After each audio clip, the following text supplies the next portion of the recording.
Olá, bom dia! Quarta-feira, metade da semana. Sejam bem-vindos ao TN1. Bom dia! Estamos começando o TN1 para te contar um milagre. Um adolescente de 12 anos caiu do 7º andar de um prédio na Praia da Costa, em Vila Velha, e sobreviveu. A polícia diz que o menino pode ser sonâmbulo e o TN1 faz esse alerta. Não é isso, Tainá? Bom dia para você. Bom dia, Ingrid e Georgia, você que nos acompanha no Tribuna Notícias Primeira Edição. Pois é, eu estou num consultório médico, porque daqui a pouco a gente vai conversar com uma médica especialista do sono para entender um pouco mais sobre essa doença, porque só essa semana foram 2 casos. Um caso aconteceu na Bahia, também um menino de 12 anos não teve essa mesma sorte, acabou morrendo após cair. E o segundo caso aqui no Espírito Santo, que foi um milagre, como vocês disseram, já que esse adolescente ele teve apenas fratura em uma das pernas, pulso quebrado e escoriações na cabeça. A família diz que tudo isso pode ter acontecido porque realmente o garoto de 12 anos sofre de sonambulismo. E as pessoas acordaram por volta de 6h20 da manhã nesse prédio na Praia da Costa com o barulho do impacto da queda. Então daqui a pouco eu volto com uma especialista que vai nos orientar melhor sobre do que se trata o sonambulismo, se você tem um familiar que sofre disso, como agir com ele, tratamento e prevenção, uma vez que algumas atitudes podem ajudar a evitar situações como essa, que por pouco não terminou numa tragédia. Volto com vocês aí no estúdio. Valeu, Tainá, muito obrigado pelas informações. E olha, no Dia Nacional do Trânsito, o TN1 embarca no Transcol. A gente acompanhou o trajeto do Ângelo, um estudante universitário que sai de Cariacica, Ingrid, em direção à UFES. Ele e outros milhares de passageiros, todos os dias, acompanham de perto a rotina do trânsito na Grande Vitória. Pois é, George, é o olhar de quem enfrenta filas no terminal, corre para garantir um assento e assim no vai e vem acompanham as mais diferentes versões das cidades. Dentro do busão, histórias de vida do nosso povo que segue firme com as batalhas diárias. Veja na reportagem de Luciano Rosetti. Terminal de Jardim América, exatamente 7h25 da manhã. A gente está aqui com o nosso amigo, o personagem de hoje, o Ângelo. A gente vai embarcar com ele no ônibus agora para mostrar a dureza, como é difícil a vida do passageiro, né, Ângelo? É, realmente. Embarcar nessa todo dia, né? Todos os dias. Pegar um busão lotado não é fácil não, amigo do TN. Vambora? Bora. Encarar a fila primeiro, né? Vamos encarar a fila primeiro. Vamos lá. E vamos lá então embarcar nessa aventura demorada, apertada e estressante até a UFES. Ângelo tem 19 anos e estuda engenharia mecânica. Ele mora em Rio Marinho, Cariacica, vem para o terminal e daí vai para a universidade. Pois então, metros à frente chegamos à fila. E que fila, hein? Olha só, a gente chegou na fila agora, né, Ângelo? E já tem Na 3 verdade, filas aqui. na verdade, as filas, né? Tem quantas filas aqui? 3. 3 filas? cheias.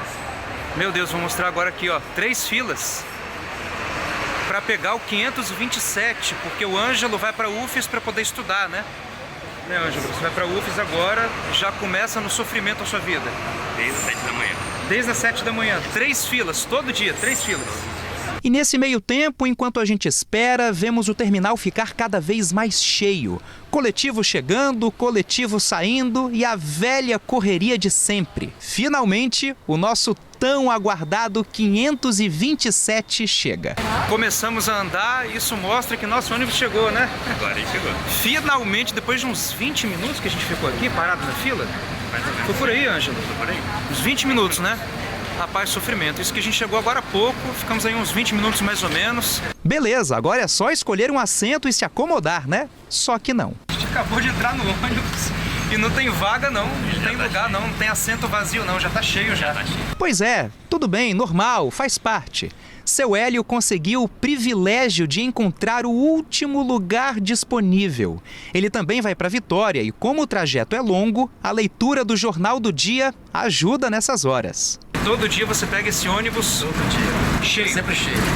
Passar de cara e transtorno total, não tem como. E você demora quanto tempo para chegar lá? O certo seria se fosse uma meia hora, mas se você gasta 40, 45 minutos. Atualmente, por mês, mais de 14 milhões de capixabas utilizam o transporte público. A gente não tem muita opção, né? Mesmo esperando lá nas filas, os ônibus são sempre lotados. A gente só consegue sentar porque, como ele é especial, ele tem prioridade, mas faria em pé também. Segundo dados da Organização Mundial da Saúde, andar de ônibus é o jeito mais seguro de se transportar. Em cada 200 mortes no trânsito, apenas uma envolve algum passageiro de ônibus. Mas claro, o serviço ainda precisa melhorar. Hoje, assim, tá calmo comparado aos outros dias. Porque tem gente até pendurada dentro dos ônibus. A gente passa pela Segunda Ponte, centro de Vitória, pega engarrafamento, se despede de uns amigos que fizemos no busão, até chegar a nossa vez de desembarcar. Chegamos aqui em frente à UFES, na Fernando Ferrari. Depois de mais de 1 hora de viagem, chegamos sãos e salvos. Depois de muitos apertos, a coluna ficar doendo de ficar em pé dentro do ônibus. Depois daquele sofrimento, conseguimos chegar. A gente vai entregar agora o Ângelo em paz e segurança aqui na UFES. Vamos embora, vamos chegar primeiro, vamos chegar direitinho. Ângelo chega na universidade e agora a gente tem mais tempo para bater um papo. Beleza, né? Depois dessa jornada que a gente fez com o Ângelo, agora eu tô com o microfone bonitinho, né? Como manda o figurino. Sãos e salvos, né, Ângelo? É, sãos e salvos. Finalmente chegamos, depois de mais de 1 hora dentro do ônibus, tendo que ficar em pé na maior parte do tempo. É cansativo, todo dia é isso. E você já chega aqui para estudar, o Ângelo estuda o dia inteiro aqui, engenharia mecânica aqui na UFES. Como é que você tem cabeça depois de tudo isso para poder estudar números ainda? Olha, só pensando no futuro mesmo, só pensando que esse esforço vai valer a pena em algum momento. E aí daqui para frente é seguir essa rotina e a gente é ser humano, a gente falha, mas no final dá certo. A boa notícia, entre aspas, é que amanhã tem tudo de novo. Na quinta, na sexta, na segunda, todos os dias. Vida que segue, né? É, vida que segue. Devagarinho, mas vida que segue. Bem devagarinho.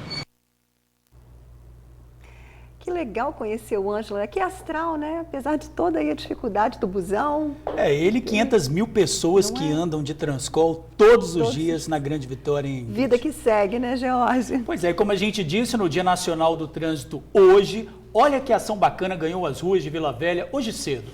Estudantes da Escola Adventista do IBES chamaram a atenção para a responsabilidade no trânsito. Os cartazes alertam para a gentileza e respeito à vida quando se assume o volante de um carro.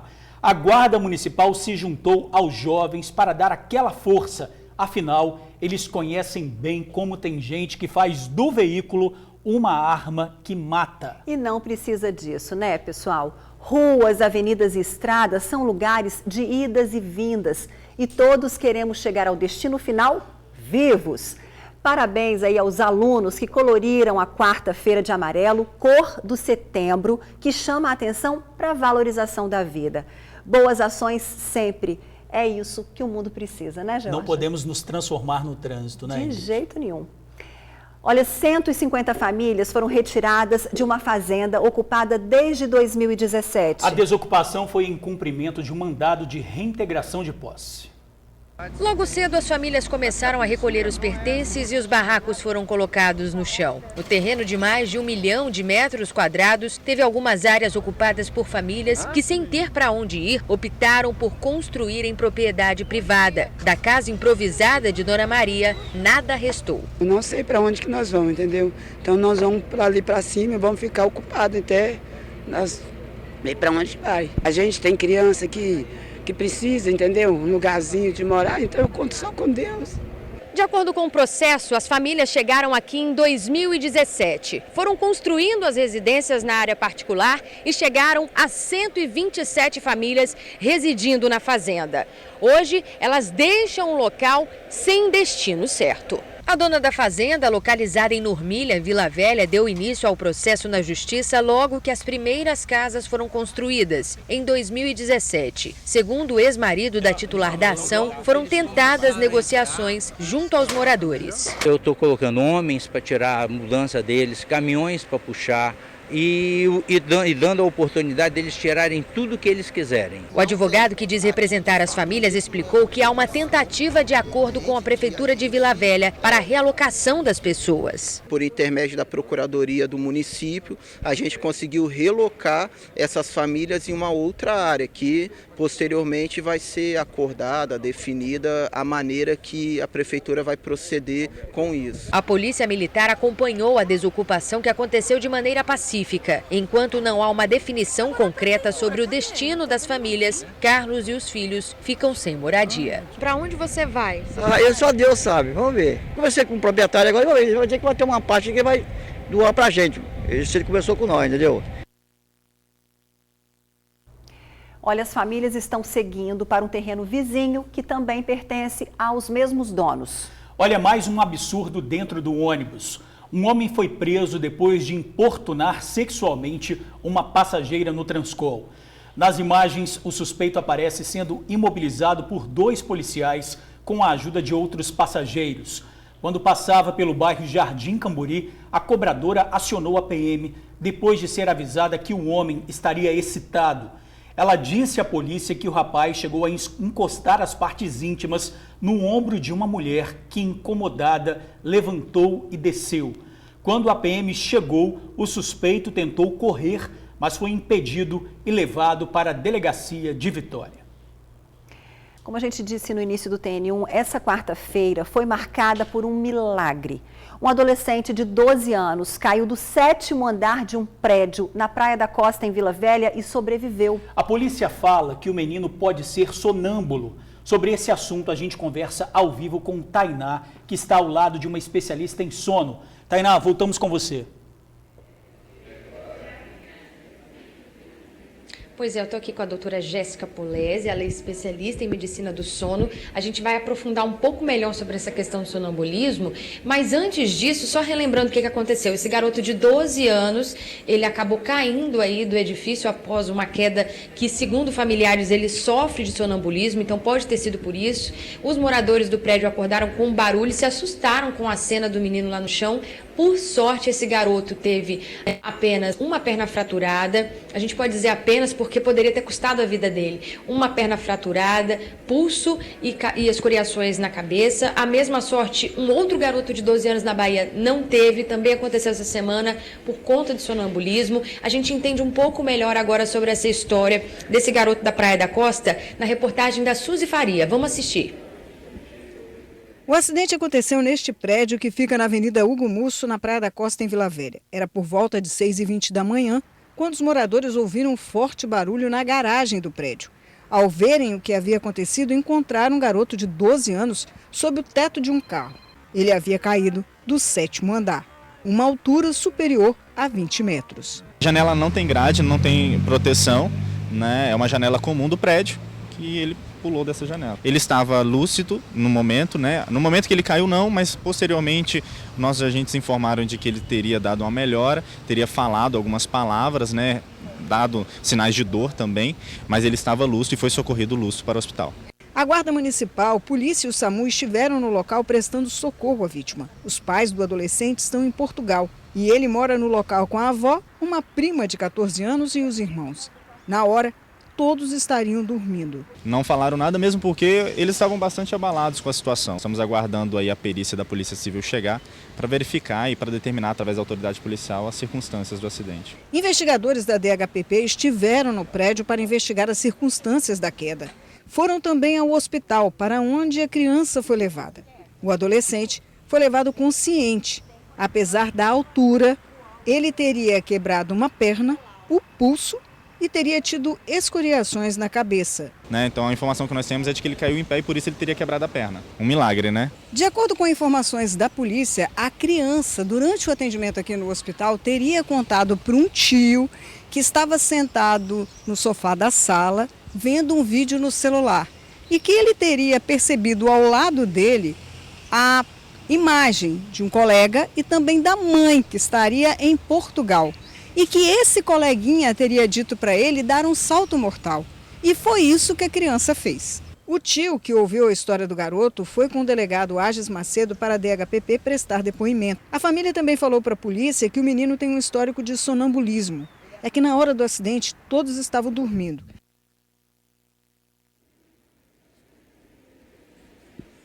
Pois é, esse é um caso que é o segundo essa semana. Outro foi registrado na Bahia, um menino de 12 anos, também sonâmbulo, acabou caindo, do prédio, mas esse não teve a sorte, acabou falecendo. E a gente está aqui com a doutora Jéssica Polese, que é especialista em medicina do sono, porque 40% da população no Brasil sofre com algum tipo de distúrbio. Na verdade, é da Organização Mundial da Saúde, então no mundo todo, 40% da população sofre com algum distúrbio do sono. E o sonambulismo é um dos distúrbios. Doutora, explica pra gente, então, como que se dá isso, do sonambulismo? Qualquer pessoa pode desenvolver ao longo da vida, ou já nasce especificamente com essa condição? Então, o sonambulismo é mais característico da criança e do adolescente jovem, Então, você tem aquela criança que caminha durante a noite, então tem vários tipos, várias performances aí. Mas, normalmente, os adultos sonâmbulos são aquelas crianças que eram sonâmbulas. Então, a gente tem números, tipo 30% das crianças já teve ou tem algum episódio de sonambulismo. Então, é um número elevado de sonâmbulos, de crianças, Adultos, esse número já cai muito, já parte para uns 4% dos adultos, e normalmente esses são as crianças sonâmbulas. Então, a preocupação maior é realmente com as crianças e com os adolescentes. Eu estava perguntando aqui à doutora, porque nessa condição, se realmente esse menino caiu por conta, desse distúrbio do sonambulismo, se o sonâmbulo tem a capacidade de abrir uma janela, uma porta, destravar uma fechadura, como que são os movimentos dessa pessoa, para a gente saber até e orientar o pessoal de casa sobre os cuidados necessários? Então, se você tem um sonâmbulo em casa, você nunca sabe o que pode acontecer.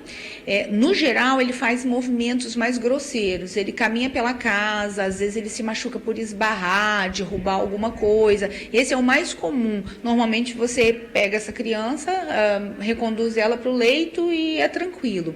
No outro dia, essa criança não lembra, não sabe o que aconteceu, isso não interfere no crescimento, no desenvolvimento, na vida dela. Vai ter uma vida normal, vai crescer normalmente. Então, é uma coisa mais preocupante para os membros da família, porque às vezes tem uma pessoa andando dentro de casa, isso causa desconforto, a pessoa às vezes mexe na porta, deixa cair alguma coisa, Então, o sonâmbulo, de uma maneira geral, ele faz movimentos grosseiros. Ele nunca vai procurar uma chave dentro de uma gaveta, ele não vai procurar uma tesoura e cortar uma tela de janela, ele não tem esse discernimento ali, Tem doenças que fazem isso, dormindo, inclusive, Mas não o sonâmbulo. O sonâmbulo é uma condição bem benigna, que normalmente se reconduz para o leito e a criança não tem repercussão no outro dia. O problema realmente é com acidentes. Uma porta aberta, a criança atravessa uma rua e é atropelada, cai dentro de uma piscina, cai de uma escada, ou cai de uma janela, ou às vezes o que é pior. O sonâmbulo tem que ter isso em conta. Quando ele está na criança lá do Nordeste que caiu, ele estava fora da casa dele. Então, talvez na casa dele tivesse todo já o aparato, o suporte. Aí ele sai de casa. Lembrando que quando sai de casa, tem que ter a mesma preocupação, porque ele pode ter um evento. E o sonambulismo, ele piora quando está estressado, está muito cansado. Então, a criança está estressada, agitada e está muito cansada, pode ser que ela tenha mais episódios de sonambulismo. A gente desenvolve isso também por conta do estresse adulto ou não? Realmente é algo que vem da infância? Não é comum. Os distúrbios do sono, que a gente chama das parassonias dos adultos, são coisas mais graves. Tem comportamentos, às vezes, agressivos, tem distúrbios comportamentais do sono REM que são violentos, tem caso de estupro, de assassinato, inclusive. Mas, na criança, o sonambulismo especificamente é uma condição bem benigna. E o tratamento, vale a pena? Então, quando está incomodando muito a casa, às vezes a criança anda a noite inteira, E ela não tem nada, no outro dia ela está linda e a família toda revirada, Então, assim, a gente passa para a mãe, passa para a família a possibilidade de sedar essa criança, mas realmente é uma coisa que eu não gostaria de fazer. Eu prefiro que a família se adapte, porque a criança realmente ela não tem repercussão. Então é mais o desconforto de ter alguém caminhando, de ter movimento dentro de casa do que propriamente uma doença. Então 30% das crianças podem sim apresentar sonambulismo, 4% vai chegar à idade adulta com esse distúrbio. Eu fiz uma pergunta aqui para a doutora, porque os antigos eles têm o hábito de pensar assim que não pode acordar o sonâmbulo, né? Ah, não pode acordar porque é arriscado, não tem nada disso, né? Não tem. Tá dormindo, o que vai acontecer é acordar assustado, porque vai acordar em pé e vai acordar numa outra condição que não seja na cama. Então, o ideal é não precisa acordar. Pega e vai chamando. Vem, fulano, vamos pra cama e leva. Normalmente ele não se opõe, ele vai tranquilo. E aí, se porventura acordar, não tem problema. Vamos dormir de novo, acalma a criança, se for pequenininha, vamos dormir de novo, vai dar tudo certo. Maiorzinho, você conversa. Não, vamos lá e tal. Mas realmente não tem problema de acordar. É só o susto que a criança vai levar mesmo. Doutora, é um assunto muito amplo, dá vontade de conversar muito mais. Muito obrigada pela sua participação. Pois é, só relembrando, então, 30% das crianças podem manifestar sonambulismo, apenas 4% deve chegar à idade adulta com esse tipo de distúrbio. Os cuidados devem ser ali pela família, né? Não há possibilidade de movimentos muito calculados por parte do sonambulista, né? Ele se deixar a janela aberta é perigoso, deixar a porta aberta é perigoso, mas a casa toda adaptada para esse paciente que sofre desse distúrbio não oferece risco a ele. E se sair de casa, tomar os mesmos cuidados como se estivesse em casa. Ingrid e Georgia, eu volto com vocês. Perfeito, Tainá. Muito obrigada. Obrigada, Jéssica Polese também. 30% das crianças sofrem com sonambulismo. Eu fui sorteada porque eu tive o meu segundo filho, Tomás. Ele sofria, porque aos 12 anos simplesmente acabou. No meio da madrugada a gente acordava com ele andando e realmente é um desconforto, a gente fica preocupado realmente, mas passou. Quer dizer, coisa realmente da infância, só 4% levam para a vida adulta. Então tudo passa, vamos adaptar que vai dar tudo certo, né? E que bom que nesse caso, né, a criança ali está bem, né? Caiu do 7º andar, mas que bom que está bem. Não é, a gente falou que é um milagre mesmo, né? Cair do 7º andar e sobreviver, graças a Deus, né? Olha, a insegurança no bairro Santa Fé, em Cariacica, tem tirado o sossego dos moradores. Eles reclamam principalmente da onda de arrombamentos. A polícia até faz ronda durante o dia, mas é na madrugada que os criminosos agem mais. Nem a igreja do bairro escapou da ação de bandidos. O vídeo mostra o momento em que o ladrão passa pela rua carregando objetos roubados. Acredite, ele está levando uma televisão nas costas e 2 instrumentos musicais nos braços. A gente se assusta, né? Mas nem abismado pode dizer que fica mais, porque nós já estamos acostumados com isso aqui no bairro, infelizmente. Os objetos pertencem a essa igreja que fica no bairro Morada de Santa Fé, em Cariacica. O prejuízo do arrombamento, só com a fechadura quebrada, foi mais de R$700. E nós observamos que estava arrombado aqui. Aí quando nós entramos, vemos a cena de vandalismo na igreja, né? As portas arrombadas e os instrumentos, alguns já subtraídos e outros por lá de fora. Acredito até que ele ia voltar para buscar mais, porque foi de madrugada, né? Quem também já sofreu com arrombamentos foi o Gilberto. E tudo aconteceu antes mesmo dele morar aqui no bairro. Tudo que estava colocando dentro da casa estava sendo levado. Chegaram a roubar o fogão, as lâmpadas, tudo que estava reformando a casa estava levando. Então eu precisei de vir morar para o bairro mais cedo para vigiar, para parar o roubo dentro da casa. Em menos de 3 meses, essa é a segunda vez que a nossa equipe vem até o bairro Morada de Santa Fé para falar sobre insegurança. E de acordo com os moradores, de lá para cá nada mudou. Pelo contrário, até piorou. Os crimes estão mais constantes. Várias vezes a gente vê vários indivíduos rodeando o nosso bairro. Inclusive, eu fui quase que assaltada. O indivíduo veio, subiu em cima do meu telhado e se deparou comigo, eu e a minha filha. E eu perguntei a ele, o que você está fazendo aí? Ele olhou para mim e falou assim, não estou fazendo nada não. Você está fazendo ronda? Os moradores contam que no bairro existem muitos terrenos baldios como esse. Praticamente todos estão sem limpeza e manutenção. Criminosos acabam se aproveitando desses locais para usarem drogas e se esconderem. A polícia até passa pelo bairro. Só enquanto a nossa equipe estava aqui, 4 viaturas fizeram rondas. Mas mesmo assim, ninguém se sente seguro. Tem pouco tempo que eu estou morando aqui, mas estou com um pouco medo, porque o que eu já vi, tô com um pouco meio assustado. Que é desse jeito, é olho no olho, dente por dente. Não tem jeito. Agora não vai poder nem algemar mais vagabundo, né? Porque vai ser abuso de autoridade, algemar a vítima da sociedade, e fica difícil, Realmente é difícil, né? A PM diz que faz policiamento no bairro 24 horas por dia e fala ainda sobre a responsabilidade de prefeituras, guardas municipais, Polícia Civil, Ministério Público e Justiça com a segurança pública também. Sobre os terrenos baldios, a prefeitura disse que se eles são particulares, os donos serão notificados para fazer a limpeza e fechamento em 30 dias. Se isso não acontecer, serão multados. E para isso, os moradores devem fazer a denúncia pelo número 3354-5113. 3354-5113. Agora, Ingrid, olha só, mais um absurdo. Ontem nós mostramos aqui no TN o flagrante de um assalto a uma pizzaria no bairro Juctuquara, em Vitória. Pois é, e acreditem, ela foi roubada de novo em pouco mais de 48 horas. Ontem, 2 bandidos armados invadiram o estabelecimento. Um outro esperava no carro para dar cobertura. Mais uma vez fizeram ameaças de morte, aterrorizaram funcionários e exigiram dinheiro. Ele chega, botando um terror, falando que vai atirar, vai matar, passa tudo que tem, e a gente fica à mercê dos bandidos. A única coisa, eu pedi, Senhor, nos guarde, que a vida é mais importante, né? E falei, pega tudo que leva. É o celular que já tinha me levado e o dinheiro levou tudo.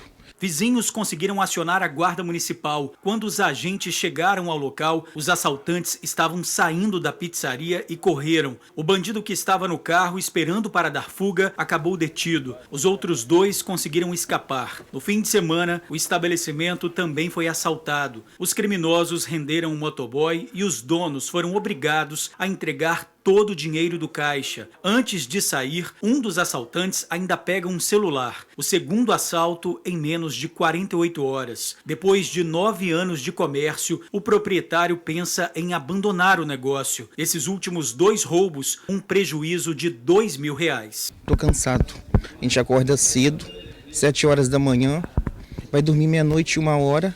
O cara que tem todo o tempo, poderia estar trabalhando, vem e leva tudo da gente, sem contar com o terror, que a gente fica traumatizado. Quando entra uma pessoa na loja, você já fica traumatizado. Hoje eu tinha até tomado uma decisão de vender a loja, sair desse ramo empreendedor, porque é muito difícil. O comércio já não está bom, você trabalha, o lucrinho que der, eles vêm e levam tudo. Tá complicado, né, pessoal? O suspeito detido é o Anderson Luiz Rocha. Ele foi autuado por roubo e já está no presídio em Viana. As investigações continuam para encontrar os outros bandidos. No bairro vizinho Fradinhos, 3 pessoas foram presas durante uma blitz da Polícia Militar em Vitória. Estavam num carro roubado que pertence a uma motorista de aplicativo. Pois é, a vítima foi rendida com o trio e policiais também apreenderam uma arma falsa. O carro roubado pelos criminosos foi localizado na rodovia Serafim-Derense, em Vitória. No veículo estavam Everton Igor Lima Damasceno, de 24 anos, além de 2 mulheres. No carro também foram encontrados 2 simulacros de pistola que, segundo a polícia, podem ter sido usados durante o assalto. Uma guarnição do CIMESP, patrulhando no local, encontrou o carro e abordou. E o condutor do veículo ele assumiu que efetuou o roubo do carro. A vítima é uma mulher que teve o carro roubado aqui no bairro Fradinhos por volta de 8 horas da noite dessa terça-feira. A partir daí, a polícia foi acionada e um cerco foi montado. De acordo com a polícia, Everton já tem passagens por tráfico de drogas. Já as mulheres disseram que não tinham participação no crime. A conversa sempre é a mesma, elas falam que estão acompanhando, que não sabia, toda aquela história achando que vai enganar a polícia, mas a gente acredita que elas tenham conhecimento, que esse camarada ele estava efetuando o roubo e efetuou o roubo desse carro na área aqui do 1º Batalhão. Os detidos foram encaminhados à Delegacia Regional de Vitória. Olha, a PM confirma o de sempre. Diz que faz policiamento preventivo e constantes operações ostensivas na região. Fala ainda como é importante uma viatura ser acionada em ocorrências para que novas estratégias de segurança sejam planejadas. O Everton, Gabriela e Laís foram autuados por associação criminosa e roubo qualificado. Já estão no presídio. A Justiça deu liberdade provisória para um dos motoristas que provocou o acidente que matou um casal na Terceira Ponte em maio. O universitário Oswaldo Venturini Neto, de 22 anos, foi solto ontem por volta das 7 da noite. De acordo com as investigações da polícia, antes do acidente que matou o casal, o universitário apostava racha com o advogado Ivomar Gomes Júnior. O Superior Tribunal de Justiça justificou que Oswaldo não tem registro criminal, possui residência fixa, emprego e não apresenta risco à sociedade. De acordo com a decisão, ele está proibido de dirigir, terá horários para voltar para casa e não pode viajar sem autorização judicial. O advogado Ivomar Gomes continua preso.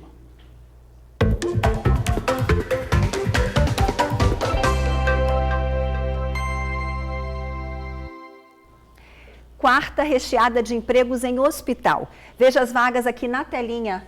São chances para analista de licitação, assistente administrativo, enfermeiro, técnico de enfermagem, analista de cadastro, auxiliar de serviços, assistente de pessoal, auxiliar de laboratório, psicólogo, farmacêutico, telefonista e assistente de manutenção. Cadastro no site evangelicovv.com.br. A Polícia Civil julga hoje o processo de demissão de Hilário Frasson, acusado da morte da ex-mulher, a médica Milena Gotardi. A exoneração do policial de 46 anos será decidida pelo Conselho da Polícia Civil. Hilário cumpre prisão preventiva desde o dia 20 de novembro de 2017. Mas até que o processo de julgamento seja finalizado, tem direito a continuar recebendo o salário, pouco mais de R$5 mil. Em caso de condenação, a defesa de Hilário Frasson tem até 15 dias para recorrer da decisão. Já preso suspeito de assassinato e tráfico de drogas no condomínio Ourimar. E o TN1 fala também sobre o atendimento jurídico de graça para pessoas que não podem pagar um advogado. Atendimento jurídico de graça na Grande Vitória. O serviço é oferecido por faculdades de direito para pessoas de baixa renda. Os processos são analisados por estudantes que são orientados pelos professores. Os alunos colocam em prática o que aprendem em sala de aula e ajudam quem não pode pagar um advogado. A Vilmar Fernandes Dias, de 47 anos, está desempregada. Ela trabalhava como porteira, mas a empresa faliu e não pagou todos os direitos dela. Sem poder contratar um advogado, procurou o Ministério do Trabalho e conseguiu ajuda jurídica de graça. Não teria como pagar um advogado particular. Nesse momento, o meu caso ainda está parado porque, como a empresa deu como de falência, ainda não apareceu, né? Já estão atrás, mas não conseguiram encontrar bens nenhum para que possa acertar com os funcionários, entendeu? Que trabalharam nela. O atendimento é realizado por alunos de direito que estão em formação. Eles ajudam pessoas que não possuem condições financeiras e complementam o aprendizado praticando em casos reais. Nós atendemos na área civil, trabalhista e previdenciário. Dentro da área civil, nós temos aqui muitos casos de família, muitos casos de sucessão, de consumidor, possessória. A assistência jurídica é oferecida de forma gratuita para pessoas com renda familiar menor do que 3 salários mínimos. Atualmente, 1.800 processos estão em andamento e cerca de 50 novos casos chegam por semana. E se engana quem pensa que os processos são simples. A gente pega casos aqui no NPJ que as pessoas trazem às vezes seus conflitos internos. Ela vem desesperada, ela vem, o que eu posso fazer? E a gente, na maior simplicidade, tenta explicar o direito que a pessoa tem, qual a saída que a gente vai tomar para solucionar aquela angústia, aquela ansiedade da pessoa. Muitas vezes são casos complexos, nós precisamos de algumas horas para lidar. E, bom, como são assistidos, nós temos que ter todo o carinho como se advogados fôssemos. Então, é uma questão realmente de saber lidar com pessoas diferentes, pessoas que muitas vezes passam necessidades, né? Estão à procura de uma assistência jurídica capacitada a lidar ao problema deles. O caso da Vilmar, que começou em 2017, está na fase final. Ela enche de elogios o trabalho realizado. Os alunos atendem a gente muito bem, inclusive eu já tenho 2 alunos que me atenderam, agora eles se formaram, não estão aqui mais, já se formaram. O jurista ele não pode se formar só da teoria, é preciso ter acesso concretos, a efetivos casos práticos para poder lidar no dia a dia com maior firmeza e maior qualidade na atuação jurídica. Legal, né? O telefone para agendar o atendimento na faculdade é o 3041-3638. 3041-3638. Mais um capítulo de prisão no condomínio Ourimar. O suspeito detido é acusado de assassinato e tráfico de drogas. Quem traz os detalhes ao vivo para a gente é o repórter Vinícius Rangel. Boa tarde, Vini. Mais um capítulo de terror, mas com um final feliz, viu, Ingrid, George? Boa tarde para vocês, boa tarde para todos os amigos do TN1. Eu falo ao vivo aqui da entrada do condomínio Ourimar na Serra, onde a Polícia Civil deteve 4 pessoas que seriam responsáveis pela morte de Leandro Nascimento dos Santos, que aconteceu no último dia 3 de agosto. Leandro foi morto a pauladas e a tiros. E segundo a polícia aí, das 4 pessoas que foram detidas, 3 são da mesma família. E o que mais chama atenção nesse caso todo é que dessa mesma família é uma mãe e os 2 filhos. E segundo a PC, essa mãe teria incentivado os 2 filhos a matar Leandro. Quer saber como é que foi toda essa situação, como foi toda essa confusão que resultou na morte desse rapaz? Vamos conferir agora na reportagem de Felipe Chicarino. Estas imagens são do começo do mês passado. Elas mostram uma confusão dentro do condomínio Ourimar na Serra. Pouco tempo depois, o homem que aparece apanhando é assassinado. Ele é Leandro Nascimento dos Santos, morador do condomínio. Tudo começou por conta de uma briga no bar, o Bar da Maria da Penha. Quando ele retorna para o condomínio Ourimar, ele retorna para o seu bloco. O Yuri, o adolescente, mais 2 pessoas que ainda não foram identificadas pela Polícia Civil, eles entram nesse apartamento, retiram o Leandro de forma violenta, continuam agredindo o Leandro, mas eles não têm piedade, retiram o Leandro, continuam agredindo o Leandro, levam ele até o estacionamento do condomínio Ourimar. Mesmo assim, segundo informações coletadas no inquérito policial, a Maria da Penha, ela profere a seguinte frase: atira nele, Yuri, atira nele, Yuri. Todos os envolvidos no assassinato foram presos. Maria da Penha dos Santos e os filhos Yuri Souza Santos, 21 anos, e um adolescente de 15 anos. O adolescente estava escondido na casa de Balbino Lopes de Oliveira. Balbino é sobrinho da Maria da Penha e é apontado como chefe do tráfico de drogas em Ourimar. No período de junho de 2017 a agosto de 2019, ocorreram 8 homicídios de homens no condomínio Ourimar ou nas redondezas do condomínio Ourimar. Todos foram elucidados por essa delegacia, 36 homicidas foram presos nas ações por essa delegacia, 2 facções foram desarticuladas. O que mais chamou a atenção da Polícia Civil durante as investigações foi a frieza de Maria da Penha, que incentivou os próprios filhos a cometerem um assassinato. Vai perder a hora, menor, vai perder a hora da escola, menor. Pois é, Ingrid, George, quanta frieza dessa mãe em ordenar esse crime tão brutal, que chocou várias pessoas aqui da região de Ourimar na Serra. Mas essa treta toda aqui não acontece só agora não, viu? Nós mesmos já noticiamos vários crimes e preparamos uma matéria para relembrar aí os principais acontecimentos dentro dessa comunidade aqui na Serra. Confira. Comunidade. No dicionário, conjunto de indivíduos com características comuns.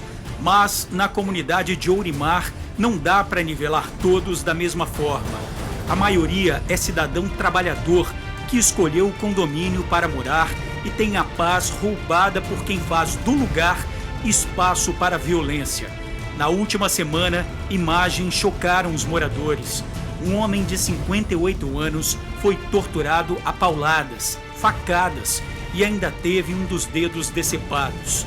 Crime praticado dentro de um apartamento do condomínio Ourimar na Serra. 2 pessoas teriam arrombado a porta do apartamento da vítima, que já era torturada psicologicamente. Infelizmente, não é um único caso. O TN já mostrou vários casos de intimidação de moradores, roubos, tráfico de drogas e até morte dentro de um dos prédios que foram erguidos para levar habitação popular aos moradores. Esse vídeo que circulou na internet mostra bem o que aterroriza os moradores. 3 bandidos exibem armas dentro do condomínio. Um deles chega inclusive a fazer ameaça a criminosos de gangues rivais. É a tropa dos prédios, a tropa do Orimar. É o bicho, o bicho tá de volta, é o cria, Vai tomar só na cara, só foi um teste, tá? A tropa aí do rodo, parceiro. Predinho é a gíria usada pelos bandidos para se referir ao condomínio.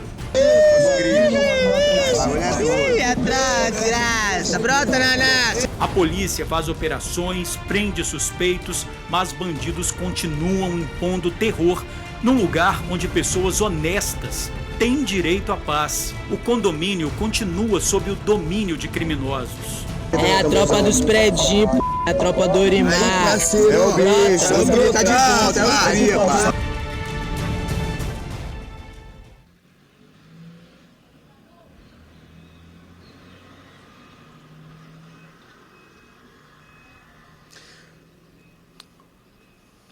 Pois é, Ingrid, a gente sabe que não deve ser fácil morar nesse condomínio aqui no Orimar 1, Orimar 2, aqui na Serra, porque é uma situação bastante complicada. Nós vimos aí vários casos de repercussão que nós já cobrimos e mostramos para vocês.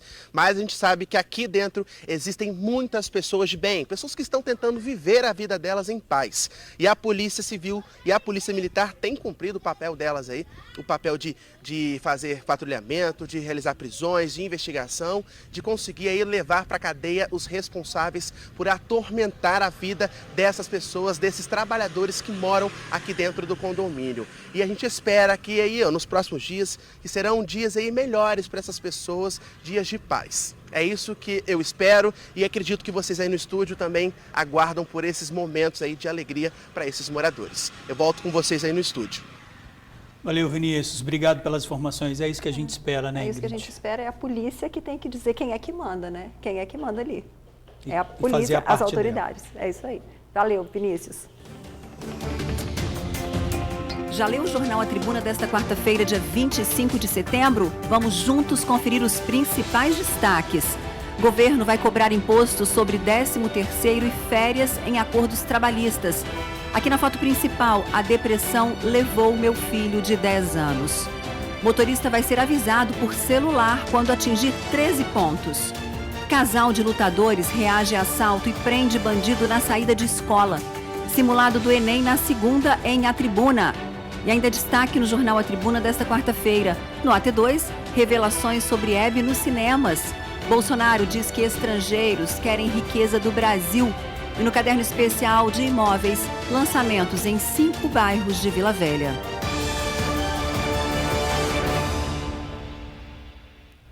Outubro está chegando e eu quero fazer uma perguntinha muito importante para você, mulher. Você já fez a sua mamografia? Olha, a Santa Casa de Vitória oferece um tratamento que devolve a autoestima a mulheres que enfrentaram o câncer. Acordar cedinho e ir para uma consulta médica. Isso virou um hábito na vida de Jorlene nos últimos 8 anos. É que em 2011 ela descobriu um câncer na mama esquerda. A notícia, na época, caiu como uma bomba. Ai, eu fiquei assim sem chão, né? Porque a gente parece que vai no fundo do poço. Aí depois a gente vai voltando, pensando, não pode perder a fé. De lá para cá foram 5 cirurgias. Tratamento longo, dividido em várias etapas. Tudo foi feito na Santa Casa em Vitória. Já Orlandina trabalha no próprio hospital e um exame de rotina em 2014 mudou completamente a vida dela. O tumor também era na mama esquerda. Da descoberta até a primeira cirurgia foram apenas 3 meses. A sua vida muda, né? Muda. Você tinha uns planos, você tinha outras coisas. Eu não pensava nessa doença assim. Aí a ficha cai, né? Demora, mais cai, mas assim, eu tive todo o apoio. Estamos a praticamente uma semana do início do mês que vem. E o outubro vai ser especial, vai ser rosa. Rosa de conscientização, de combate ao câncer de mama. A gente tem diagnosticado muitas pacientes com câncer de mama até antes dos 40 anos. E então o mês de outubro vem para lembrar da importância da gente fazer os exames de prevenção, não só no mês de outubro, mas é um mês que todo mundo se mobiliza, tudo fica rosa, para que as pacientes não se esqueçam de se cuidar. É importante lembrar que toda quinta-feira, a partir das 13 horas, os ambulatórios fazem uma triagem especial com menos burocracia para facilitar o diagnóstico. Começar a prestar um serviço que a gente pretende que se estenda, que não seja só no mês de outubro, que vai ser a reconstrução das areolas com a técnica de micropigmentação 3D. A paciente poder se despir, se olhar no espelho, se sentir segura, isso faz muita diferença. Isso não é um serviço oferecido pelo SUS, nem pelos planos de saúde, mas aqui na Santa Casa a gente pretende, não só no mês de outubro, mas manter esse serviço. Uma campanha super importante, na verdade fundamental. Estou nessa expectativa para o dia 1º de outubro. Espero que agora, no finalzinho, acaba, ponto final. Todo o tratamento eu faço aqui e só para finalizar, só isso mesmo, para melhorar mais a autoestima, né? Que cada pedacinho é uma vitória, né?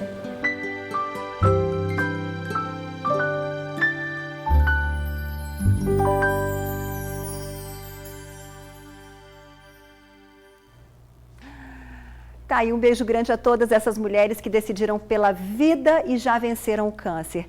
E para a Dani Chambô, médica, que faz um trabalho lindo à frente da Santa Casa, viu? Lembrando que a camisa da campanha é vendida na Santa Casa, na Emescan e na loja Wanap, da Praia do Canto. Custa R$50. O dinheiro é todo revertido para novas cirurgias. E a seguir, doutor João tira dúvidas sobre queda de pressão. A Emily sente fraqueza, enjoo, dor de cabeça. Isso também acontece com você? Então fique ligadinho no TN para ouvir as orientações. A gente já volta. Hora de bater aquele papo sobre saúde. Você está trabalhando ou andando pela rua e de repente a pressão cai e bate aquela fraqueza? Isso acontece às vezes com a Emily. Será que é normal? Nosso querido doutor João responde.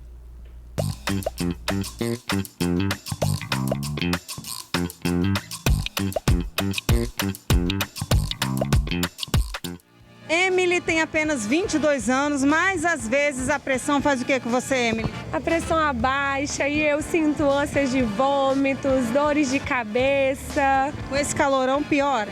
Piora, muito mesmo. O que você quer perguntar para o doutor João?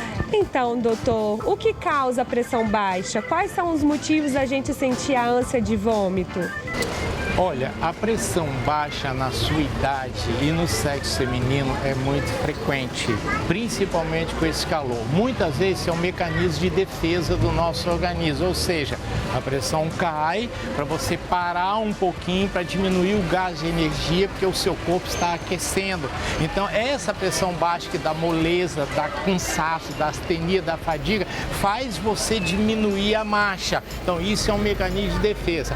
Agora, enjoo, dor de cabeça são sintomas subjetivos, Emes. Aí legal seria você pesquisar, fazer um bom exame de sangue para saber se você não tem hipoglicemia, que é queda de açúcar, que também é muito frequente nessa idade. Principalmente a hipoglicemia reativa, que tem relação com o emocional. Fora disso, tirando esse excesso de beleza que você tem, que irrita a gente, o resto você não tem absolutamente nada, tá bom, Emily? Que bom, tá? Obrigado, querida. Obrigado.